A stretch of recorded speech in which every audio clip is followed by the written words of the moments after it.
Então nós estamos no momento, quanto mais se falar em paz e segurança no Oriente Médio, mais uma guerra generalizada está sendo formada no horizonte, ok? Primeiro selo, a gente vê Apocalipse 6, 1 e 2, diz: E olhei quando o cordeiro abriu o primeiro dos 7 selos, e vi, eis um cavalo branco, e que estava montado, e nele tinha um arco, foi-lhe dado uma coroa, e saiu vencendo para vencer. Ou seja, enquanto o capítulo 5 do livro do Apocalipse mostra o cordeiro, que é Cristo, recebendo o rolo selado, é o próprio Cristo que abre os selos. E isso é crucial. Por quê?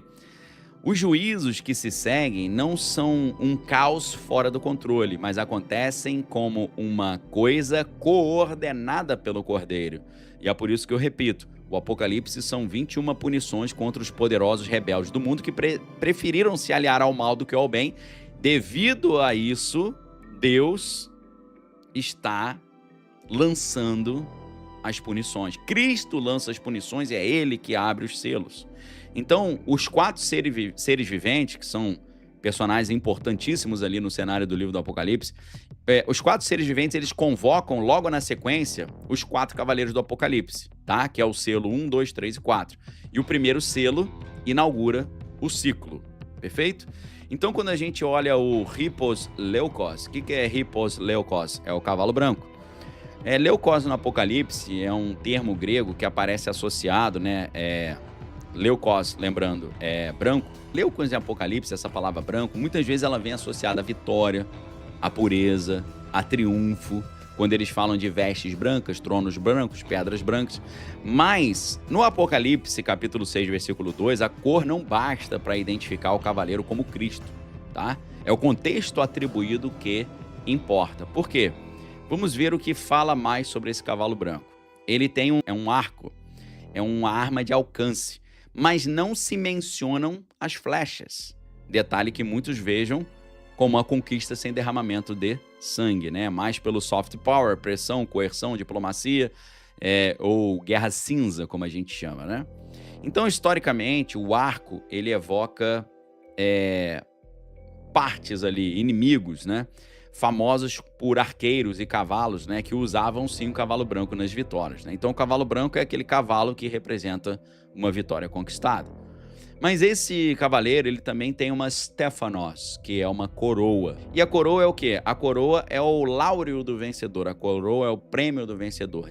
Então, o Stephanos, a coroa desse cavaleiro no cavalo branco, sugere a legitimação de uma vitória que foi concedida ou uma vitória que lhe foi permitida, porque, né, ele recebeu de alguém essa coroa. E aí, a Bíblia fala que ele veio vencendo para vencer. Então, o que significa o vencendo para vencer? Esse gerúndio, está vencendo, é uma ação em continuação.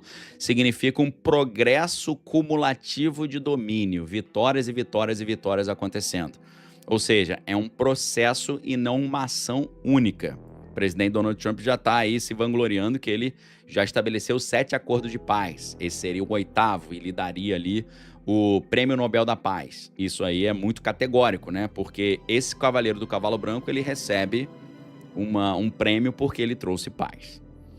E aí, existe a expressão, né? Vem, né? Ele vem e vê e tal. O mais provável é que o ser vivente, ele convoca o cavaleiro e fala vem, enfatizando que esse avanço ocorre por uma autorização divina. O que significa isso, meus amigos? É muito interessante a gente perceber a diferença entre a vontade plena de Deus, a boa, perfeita e agradável vontade de Deus, e a vontade permissiva de Deus. Ou seja, existem coisas que Deus quer que aconteça e existem coisas que Deus permite que aconteça, apesar de não ser a sua vontade plena. Jesus, em Mateus 24, ele já prenuncia a sequência dos 4 cavaleiros. Os 4 cavaleiros envolvem o primeiro cavaleiro, uma falsa paz e um falso salvador, um falso Messias, um falso Cristo, um anticristo, depois guerras, depois fomes e depois crises sanitárias e óbitos. O Salmo 45, que fala do rei guerreiro com arco, e Apocalipse 19, que fala de outro cavaleiro branco, nesse caso Cristo, com muitas coroas e uma espada na boca, né? Então a gente vê na Bíblia, isso é muito interessante, 2 cavaleiros no cavalo branco. Um é o falso Cristo e o outro é o verdadeiro Cristo. E aí, meus amigos, a gente sabe que o apóstolo Paulo diz que o engano do final dos tempos será tão poderoso que, se pudesse, enganaria até mesmo os escolhidos. Ou seja, essa paz que vai ser depois consolidada no Oriente Médio, vai trazer a solução de 2 estados e vai também estabelecer um período de acordo de paz de 7 anos, acordo esse que vai ser rompido depois de 3 anos e meio. Esse cara que vai estabelecer essa paz é o primeiro cavaleiro do Apocalipse. É a falsa paz, é o anticristo. Anticristo não significa apenas o opositor a Cristo, é aquele que se passa por Cristo.